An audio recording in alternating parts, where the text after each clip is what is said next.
This is Ben and Spoon from Direct Misfire. We're going to do a bit of I don't know, I guess you call it a review Kind of like a review of Kings of War after a few games. Mm. We're going to do a lot more battle reports, and you'll see them in the near future. I think It's not to say that we're not going to play fantasy anymore, but I think Kings of War may be our new focus. Yeah, I'd still intend to play Warhammer Fantasy 8th edition. I've got a couple of armies that I'm not sure will get included in Kings of War, and while that makes me a bit sad, I'd be happy to play a bit more of 8th from time to time. Yeah, so. And maybe even try out the 9th Age. Yeah. We might even get to a battle report on that. Yeah. See what it's like. But for now, we're Kings of War. Our juices are flowing for Kings of War. We're going to do a bit of a review and comparison compared to Warhammer Fantasy, and tell you what you think, what we think of. No, we'll tell you what you think. Listen to us and then do it. We're going to compare Fantasy and Kings of War, and let you guys know what we think of it and where we think it will go and whatnot. So starting off, comparing the two games, game phases. So we all know Fantasy's got your moving, magic, shooting, combat. Kings of War, it's kind of condensed that slightly. Yeah, they've combined. You still got your movement, your shooting and magic are combined into one phase. They're mashed together. Yep. And then you've got combat. Yeah, so it's condensed it into 3 phases.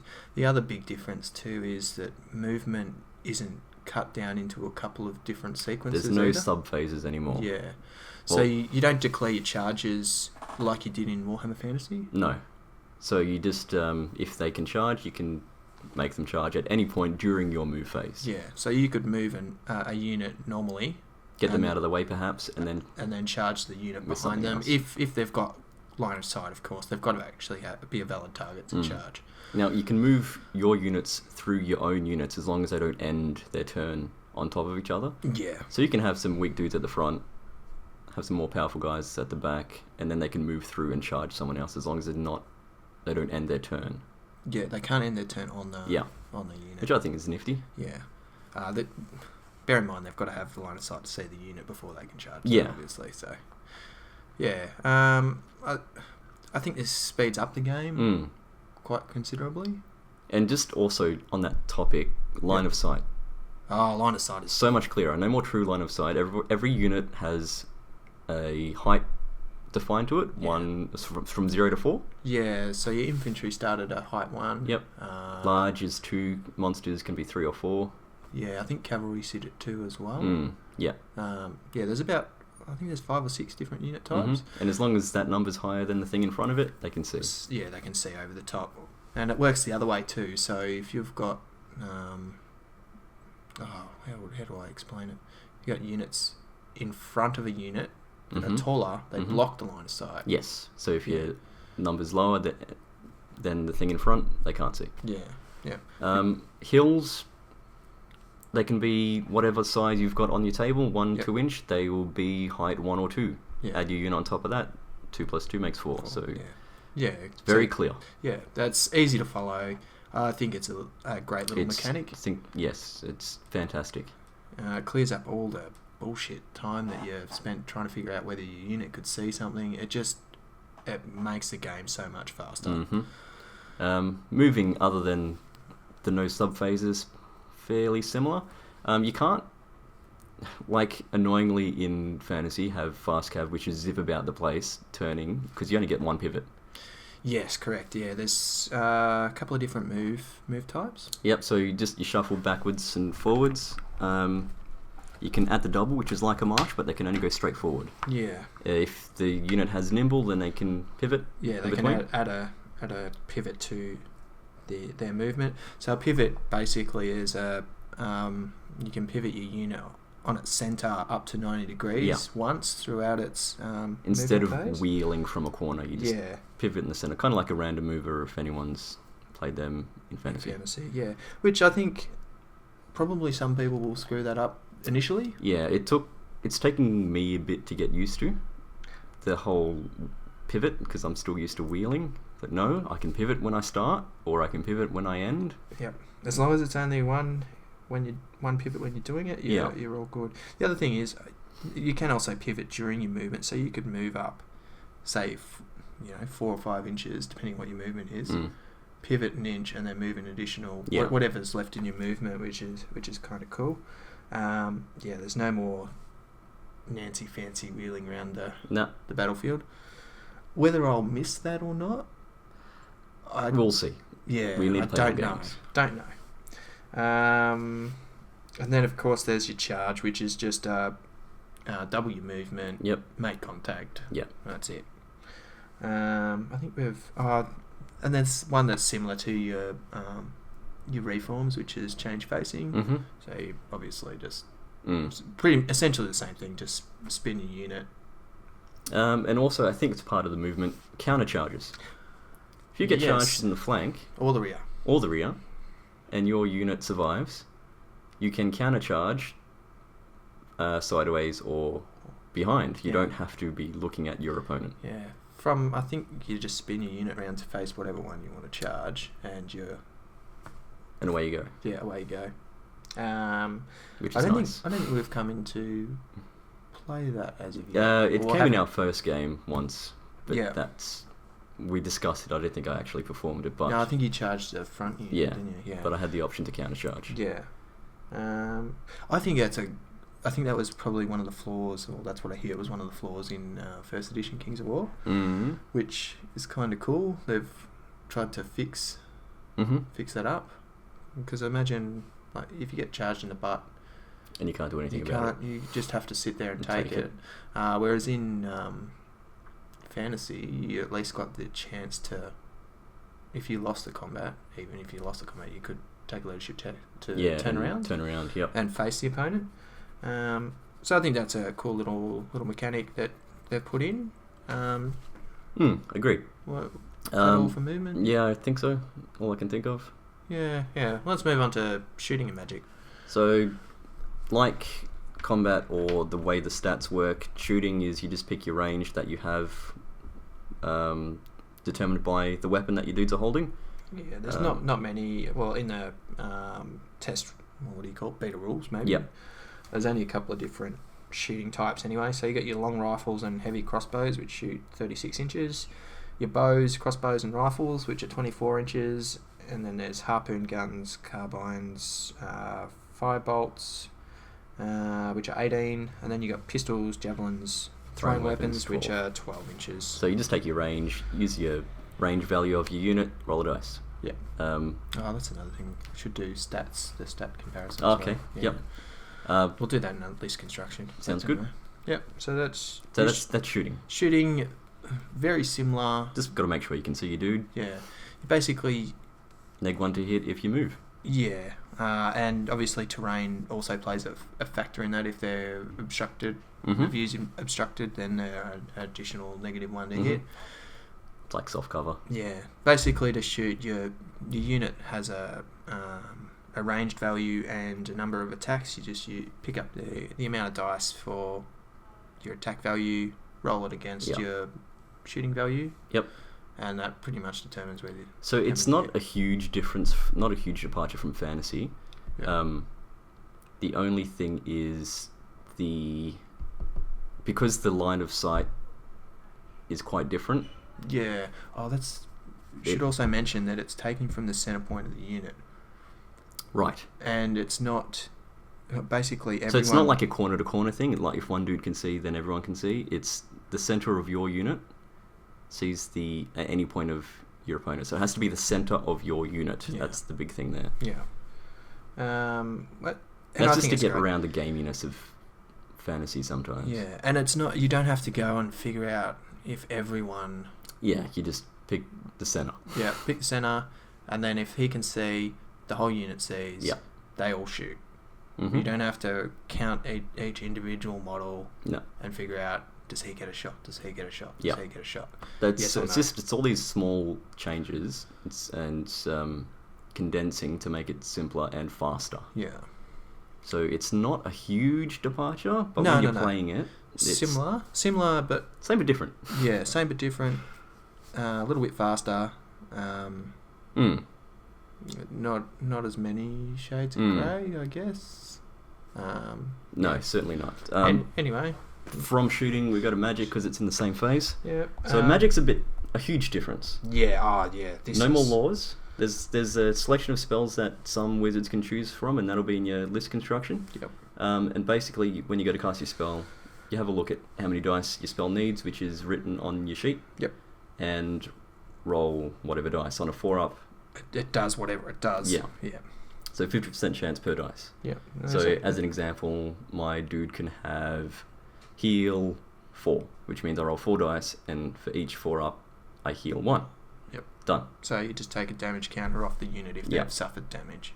Very simple. None of the spells are... No OP spells. Yeah. There's some ones that are better than others. Yes, definitely.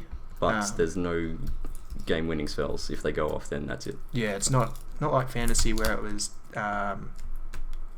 cast dwellers, take it off the table. Yeah, final sort of trans. thing.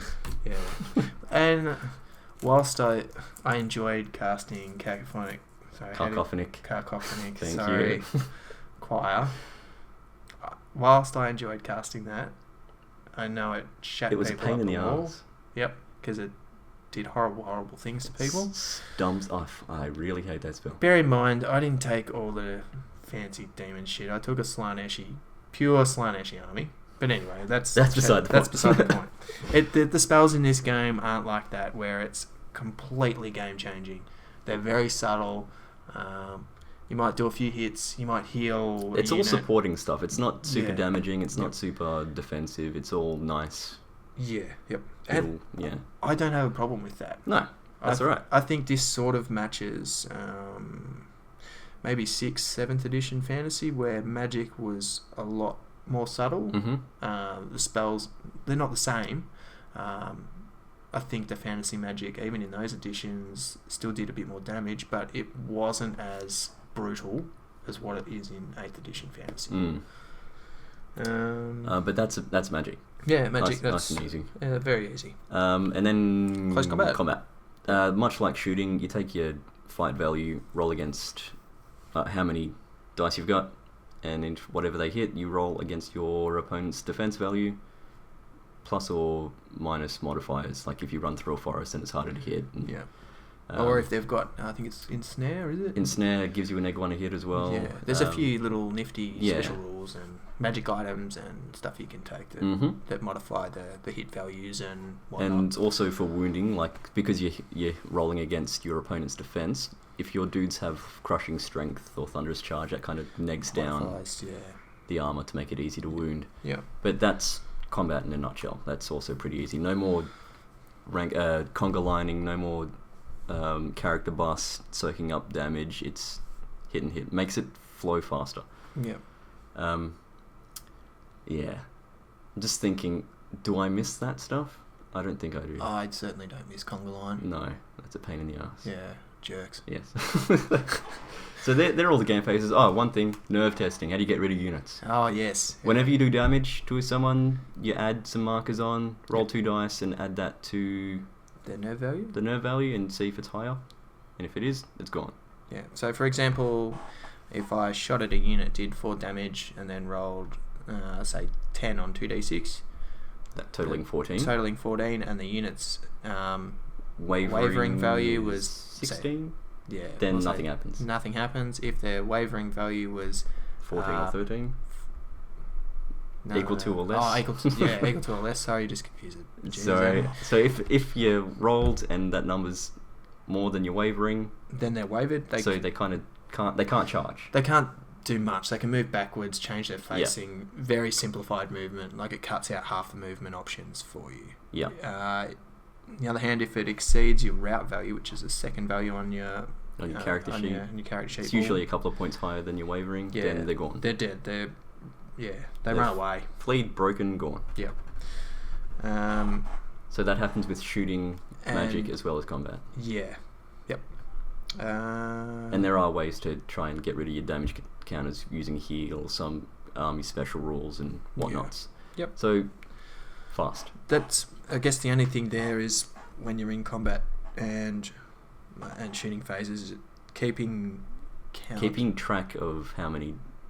So you got to have counters or some sort of way system to... Yeah. Mantic have keep come track. out with these cool little contraptions you can put on the end of your unit. It's kind of like quotes. Yeah, they've got that. There's another one where it holds a couple of D6s. Oh yeah. And you can So you just change click and the flip. numbers Yep. on them. So it depends how you model your units. If you, I suppose you could just put it on the back of the unit. It doesn't really matter. No, as long as you can see. As long as it's not in the way of Yeah. anything. But yeah, just sort of keeping track of your damage is very important. So that's the game phases. Yep. Just basics on how it all works, which is pretty simple. Yep. Another thing that is quite different is the construction of your army. In fantasy, you got your army book. You have a butt ton of units, and they all have different options: musician, standard bearer, champion, various weapons, special rules that you can give. In Kings of War, that's been reduced a whole lot. Not the amount of units, but what you can give them. Yep. What you can give them, the number. And the amounts, yeah. Yeah, the amount in the unit as such. So where fantasy is by a unit made up of dudes that cost 5 points each. Minimum of 10. Yep. Go as big as you like. Yep. In Kings of War, you have a couple of different footprints. different ranges, yeah. Yeah. So And it all comes down to the type of unit you're picking. mhm. So your normal infantry, you've got a couple of different options. So you can start off with a troop, which is 10. 10 figures, 5 wide, 2 deep. Yep. You go up to a regiment, which is 20, 5x4. 5x4. The next one's a 40. horde. Yeah, so similar to 4. a fantasy horde. 10 deep, 4. Yep. And 10 wide, 4 deep. Yeah. occasionally you'll get Legion, which is 60, which is like a massive horde. Yeah, I think. Super bus I horde. don't know. I think it's only. It'd be 10 by Wait. 6. Yeah, it is. It's 10 by 6, but you probably only. I think you only see that in like goblins, maybe undead zombies or something. Mm. Well, the ogres have a Legion of warriors too. Oh, do they? Yeah. Oh, but it's different footprint because Yeah. they're ogre models. Yeah. Yeah, that makes sense. So you got different footprints, and they're fixed in that way. So you get a few choices in how big you want your unit. Yeah. Occasionally you'll have. Do you want to give your dudes two-handed weapons to make them wound easier but have less defense? Yep. That's pop up a whole lot. Yep. I found, unlike fantasy where you can just say, I want to give these guys shields, or I want to give these guys spears, there's different unit entries. Yes. Yeah. That. Yep. Dudes with hand weapons and shields, which are high defense. Dudes with spears, which have more attacks. Yep. They're two separate regiments or Yep. units. Yep. The variety is still a huge amount of dudes that you can choose between in each army. Yeah. There's yeah. a large amount of armies available. Well, we're covering both the standard And and the second edition yeah. beta. Yeah. Um, I've been playing Empire of Dust pretty much. I played a game with elves. mm. Empire of Dust are pretty much the Tomb King equivalent from the GW range. Mhm. What have you been playing? So I've played dwarves. I've played ogres. I've played ogres a couple of times, Yeah. and I'm going to be playing salamanders, which is the lizardman variant. Yep. Today. Let's see how that goes. And I've also got the herd, which I've got to make a couple more unit fillers for. That's another thing. Unit fillers. Oh, yes. Yes, unit fillers. So, unlike fantasy, when you have fights and you take dudes off, because you're not taking dudes off, you're just adding moon markers on a unit, your unit stays the same size. Yep. You never take a figure off unless the unit gets routed, which means you take the whole unit Yeah, off. you just take the whole unit off. So you can go nuts and have some pretty awesome diorama type unit fillers. Yeah, and the funny thing is, like, Mantic are all for it. Mm. I've been watching. I subscribe to their YouTube channel, Mm-hmm. and I've been watching a couple of videos, and they're talking about multi-basing, which essentially means you keep the footprint of a unit. So, for example, if you took a regiment of zombies, Mm-hmm. it doesn't have to have 20 figures on it. Mm. It just has to keep the same footprint. Yeah. And then you can make a diorama on that footprint. You could use less models than what you needed to and make it look fantastic. Mm.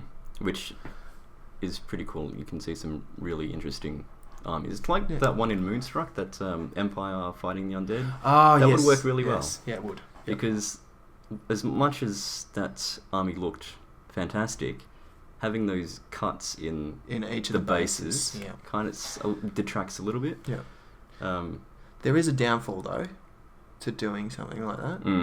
Well, I think of it as a downfall anyway, and this is because I intend to play other game systems as well, not just purely Kings If they're of War. stuck on there, you can't remove them. Yeah, if they're stuck, they're stuck. Yeah. You're not going to pull them off to... I'm going to magnetize all mine. I like my magnets for that reason. So I will probably still do singular base, but magnetize it to the movement tray. Yeah, and that's for that very reason. I'll still do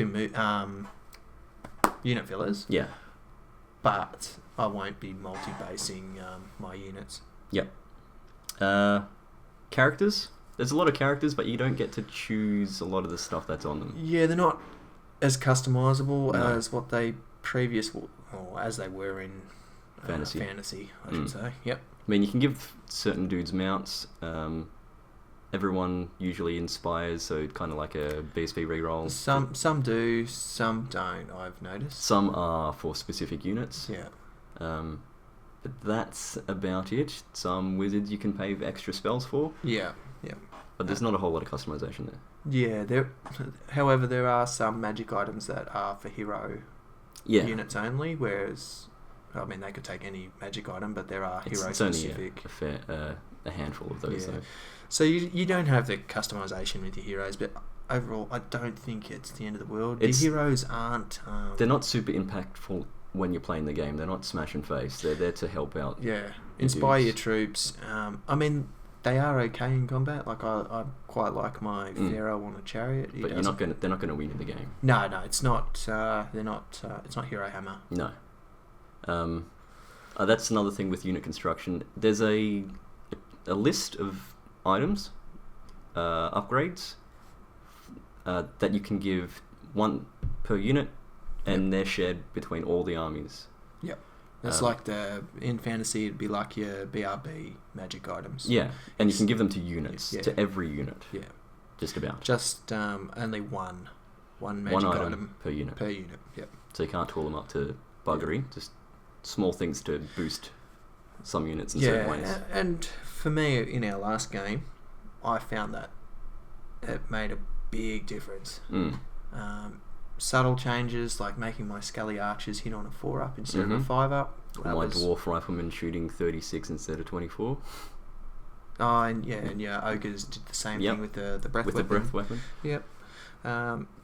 Again, it's just subtle things that make a big difference, I think. And the fact that it's the same for every army, you don't have to remember army-specific items, which speeds the game up. Yeah, that's exactly right. I mean, we're still forgetting bits and pieces, but I think that's just because we're new to the game. Yeah. We'll fix all that up eventually. The rules themselves, I don't think that... before we go any further, list construction, unit types, and how you have to build your army around them. Okay, yes, that's a key point. Unlike fantasy where you got your percentages, Kings of War, you have to take certain amounts of units to get access to others. You can explain that better than I can. Yeah, okay. So, if any of you played Demons of Chaos under Storm of Chaos in, I think it was 6th edition. I don't know. I did, because I've played since... Yeah, I got the books, I just never played. Yeah. It's very similar to that. So, basically, how it works is, for every regiment you take, you can take up to 2 troop units. And then you can take one of hero, war machine, or monster. It's a hero, war machine, monster, or a monster. Or a monster. It's only one of those selections though, so you can have your 2 troop and one of those 3. Yep. But if you go to a horde or a legion, it then changes to up to 4 troops. And then you can take one of each. Not war all, machine, but you can take one of each. Hero, and a monster. Yeah. So you have to have your Cortex, but there's no real bad troops. Everything's fairly balanced. But you got to take blocks of dudes to get access to the big juicy things. Yeah. Which is good. I think this is great because it stops people taking dicky lists. you've got to take regiments to take the war machines or to take the monsters. As well as point counting when you're building your list. Have I got enough for my core? Have I gone over for my heroes? Yeah. You just know I've got this, I can take this many. Yeah. That's it. Yeah. Yeah, it's none. Yeah, there's not a lot of, other than adding up your points values, there's no... But that's normal anyway. Yeah. It's the percentages you don't have to worry about. Yeah. Right. What was I going on about? The amount of rules. Ah, yes. Yep. It's a much smaller rule book. Bear because in mind it doesn't need it. Yeah. Well, bear in mind we're only at the free rules, or beta rules, or whatever they want to call it. Yeah. What are we, 20 odd pages of rules for the free rules that are up on Mantic at the moment. And we're still waiting on the second-hand release next week. Well, I got 27 so far. I'm just flicking through mine. And that's pure rules, no pretty pictures in between. Yeah, there's a couple of diagrams, but just to further explain how it works. But that's all it needs, really. Yeah, it's not like the fantasy rulebook where it's page upon page to figure out what the hell you're meant to be doing. It's semantics in fantasy. There's just so much junk. And because they've added junk, they need more junk to explain the other junk. Yeah. And it just gets so convoluted. Yeah. Kings of War has wiped all of that out. So it's concise. And some people are saying it's just simplified fantasy, blah blah blah. And look, I'm willing to admit I initially thought that back when I was playing fantasy. Yeah. But until I picked up the rulebook and actually gave it a read, it made a lot more sense as to where it was going and how. It's because fantasy's so turgent and we're used to it. Yeah. If you just cut out the rubbish, it would be a lot simpler. Yeah, both of us have been playing fantasy for a long time too. So, like I think I've played since I was 13. So I'm looking at about 17 years. Yeah, same. Fantasy. I'm right there. Yeah. So when you've played a very complicated game for so long, and then you're looking at 27 pages of rules, you think, this can't be right. Is this just a shitty rank and flank game, or what is it? Yep. But I think you really got to give it a read, give it a go before you can judge the game. But it doesn't need a whole lot because they work well. Yeah. They're clear and they work, so you don't need explaining. Which I think a lot of the fantasy book is. Oh, how many times would you look up a rule during a fantasy game? It's stupid. Stupid amount of times. Or what do you mean by that? Can you have a look? Can you reread that? That doesn't sound right. Or ask, because we have the other guys over on a Wednesday night. You'd be yelling across another table, hey, how the heck does this work? Yeah. And then there'd be someone saying this, saying this. No. Yeah. It's dumb. Yeah, it's because the rules aren't clearly written. Yeah. Don't get me wrong, love fantasy. Rule book was just way too complicated for what it needed to be. Yep. Agreed. This rule book, very well written. Clear. I think we may have said it maybe in our battle report. We haven't had any rules arguments or anything along that line. And it's probably taken us all of 30 seconds to figure out something if we've had to go back to the rule book. I think that's the big difference. It's not simplified, it's clear. Yeah. There's less shades of grey. It doesn't need explaining. Yeah. So that's the rules. We've gone through the phases, the list construction, but playing the game. Yeah. Because the rules are simpler, it's a lot faster. Oh, yeah. So much faster. Less counting. Yep. I mean, our first game, because we were taking game notes, took quite a bit longer. But I think if you took out... probably on average to a standard fantasy game. Yeah. But if we took out that the notes and whatnot, like the game we played... Hour and a half. Easy. Was it Wednesday? Yeah, it was Wednesday. Yeah, hour and a half. Yeah, you're done and dusted. You get 2 games in a night. That was a full game. If you try. We're playing 2,000 points. This is around about the 2,500 fantasy. Yeah, roughly. Yeah. It's a lot of the... again, going back to rules, we're not having to double check or go through or reread or count for individual models or fuss over line of sight or corner charges or anything like that. Yeah, yep. It cuts it all out. Yep. The other thing would be that I guess when you're doing those phases in fantasy, as you were saying, like you cut out half the crap, so you've condensed the game in a good way, very good way. Yes, you've removed the rubbish. Yeah. What else have we got there? So, because it's simplified, is it less tactical? No. In a word, no. Give this game a go. It all comes down to, again, like fantasy movement. You have to make sure you've got your charges, flanks, protecting your flanks.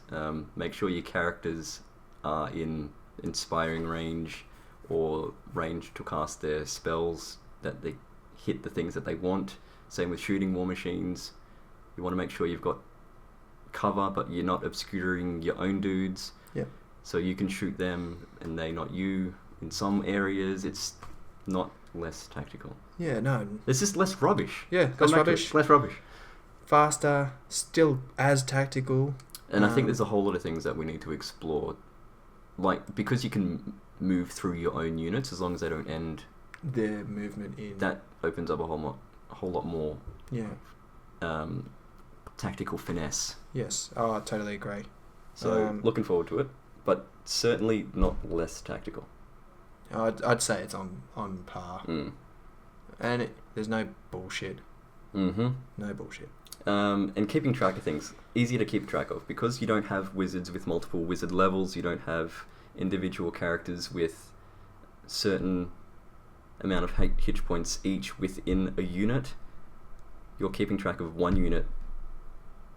Does it have damage? Another unit, does it have damage? Yeah. That's it. That's all all you got to you're do keeping track of. Yeah, you just got to put markers or dice or something that you won't pick up by accident. You don't have to remember how many attacks each unit has because some dudes have died. Yeah, characters have been removed. No matter how many points of damage a unit's got, you're always rolling the same amount of dice. Yeah, and that again comes down. That improves the speed, it improves the flow, makes it clear.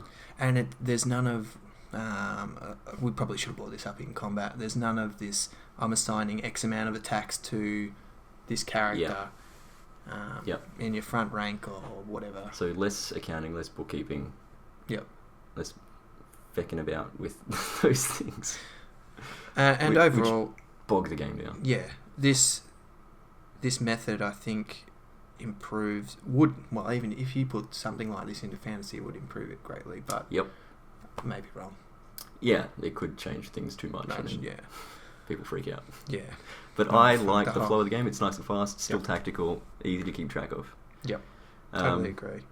That's it in a nutshell. What would we like to see in the game? How would we improve it?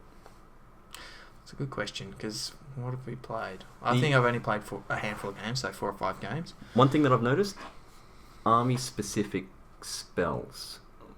That would be nice, yep. Add a bit of flavour to each individual army, instead of having just the pool of spells, six which spells. Some have access to, some don't. Yep. Adding 1 or 2 per army.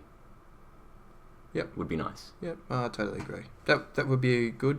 Again, they don't have to be absolutely game-breaking something spells. to add to the flavour. Yeah, add flavour to make to it a the bit armies. more unique for spells. Character customization, I don't think it needs it. I feel like a little bit, so I can make my own dude, give him a name, and have him different from everyone else. Yep. Would be nice. Yep. I don't even know. I don't think I've played enough to know what I want to see. I'm just those two things. That's all I've come up with at the moment. Yeah. Because playing the game's fine. I don't feel like I'm missing out on anything except for army-specific spells. Yeah, that's probably one of the bigger things, I guess. Not that it makes a great deal of difference. It'd just be nice, it makes your army a bit fluffier. Yeah, that's it. That's the only reason, really.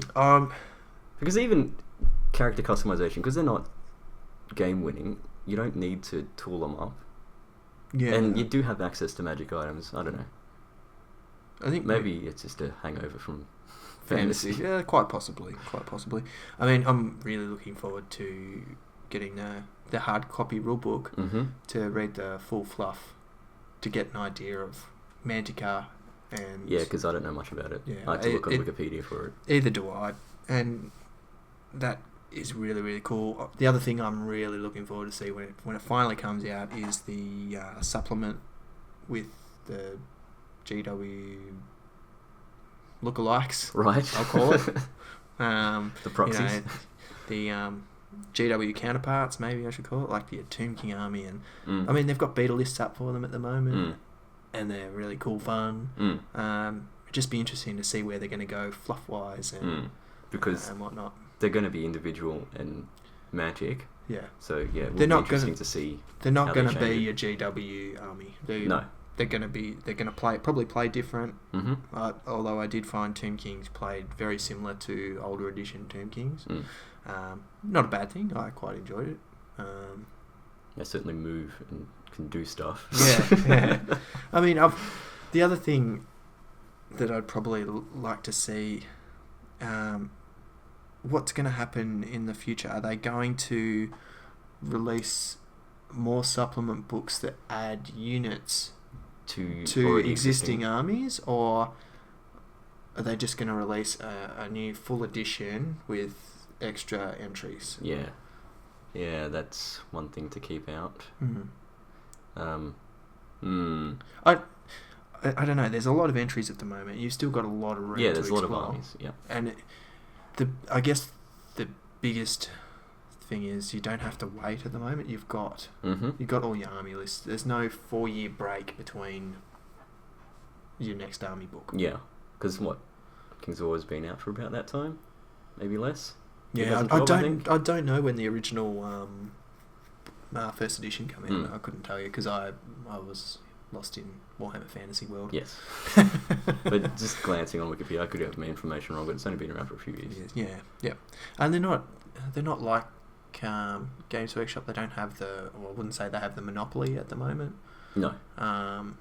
But again, that just could change. starting out. Yeah, that could change. Depends how many people transfer over from. From Aus. Yeah. And that's a game, I guess you can call it. Yeah. I've seen a couple of people. Nice dioramas. Refer to it as the X. Yeah. Which was rather amusing. Okay, I guess we'll move on to the next topic. We've also forgotten about unit stats, by the way. Maybe we'll do that before we do the overall. No. Easy enough to follow. Yeah, it's Don't need it. Alright. Movement, melee, range, defense. Then you got your route and wavering. Yeah, so essentially all they've done is that's it. they've cut out a couple of the stats that... Like initiative, Yeah. leadership, I guess that's nerve and route. Yeah. It's similar but different. Yeah. We'll move on to what do you think overall? Enjoying it. I think you could probably tell just by listening, us going through it. Really enjoying it. I like that it's clear. It's a lot faster. Easy to understand. Lots of armies.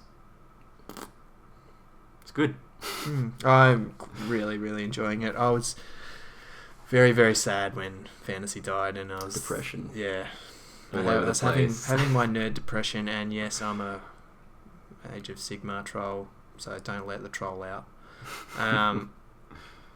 I love this game. I don't know what I could say about it, but please try it.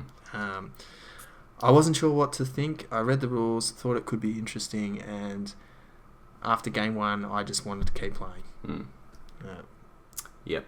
It's It just, certainly lit my fire again. yeah, after and certainly, like, my hobby buzz just went plummeting down. I just had, after painting, I painted a Slaneshi Demon Army for Moonstruck. So this is in June, July. Yeah. So I finished, I started in January this year. Yeah. Finished in, it was about June, wasn't it? Yep, just in time. Yep. I didn't quite finish. I didn't finish my Keeper of Secrets, but I painted like a madman to get that finished. 2,400 points and... No, 2,600. 2,600 points. And I got to use it for one tournament. And Warhammer's dead. And Warhammer's dead. Yeah. But anyway, that's not the point. Try this game. Back on topic. It's a good game. It's awesome. It's a good game. Simple. No rules arguments. I had my reservations beforehand. Yep. But no. after that first game, getting into it, oh yeah, this feels nice. This Yeah. feels right. And it kind of feels fresh. It does. I should have been this excited for Warhammer 9th edition.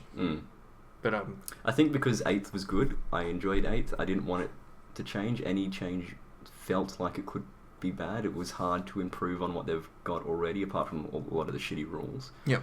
I think that's why I didn't want anything to change. I was happy for change, but not a complete rebuild. Because if they say, alright, we're going to scrap Age of Sigmar and bring it out 9th, would you be excited? I don't know. Yes and no. Yeah, it's hard to answer. I feel, maybe it's not the right word, but I feel a bit violated after Age of Sigmar, because I got quite a big fantasy collection, and like I had a heap of armies out the back just waiting for. And now you can't. Now I can't really use. Well, you can, but you don't want to because it's a bad game. It's not a smart game. Yeah. I'm glad a lot of it transfers to Kings of War, or will maybe, even if it's like almost like a crossover of armies. Like I noticed the elves are more of a like a wood elf contingent than normal elves, and some of those units can go into other armies as well, which is cool. I forgot what we were talking about. That's not good. Ramblers. I felt a bit violated after Age of Sigmar came out because the whole game system changed. I only played one game, hated it, didn't think it was worth another go. I watched many battle reports on YouTube, and I just could not see myself enjoying that. I played a couple of games and I felt they were exactly the same, and I was using Orcs and Goblins one and Dwarves in another. I didn't feel like I was doing anything different and still winning. Yeah, and look, if you like Age of Sigmar, that's fine. You can keep playing the game. That's fine. I'm all like for the games that you like, but for us, it's certainly not for me. Yeah, but everyone, if you like fantasy and still want the fantasy feel, give this one a go. Yeah, if they release 9th edition though, I mean, we'll jump on the bandwagon, give that a go. I'd give it a go. I'm happy to support Kings of War as long as it stays down the same similar path. Yeah, I'd like to get some of their orcs. Yep, I like their orc figures. I don't know how soon that will be because I've got a big we've all got lots of backlog of projects to do. Yeah, that's always the way though. And always a new one comes in and then the others get pushed behind. But I'll give the 9th Age a go. My major concern is for that, how long is it going to last? Yeah, but we'll have to wait and see. Yeah. We can't predict, otherwise we'll end up making it not last very long. I think that's pretty much... Yeah, that'll do. We've pretty much covered it. Gone off on a tangent. Yeah, well, we tend to do that anyway. If you haven't tried it, give it a go. I think that's about all we can say. Yep. Alright. Thanks for listening. Bye. Bye.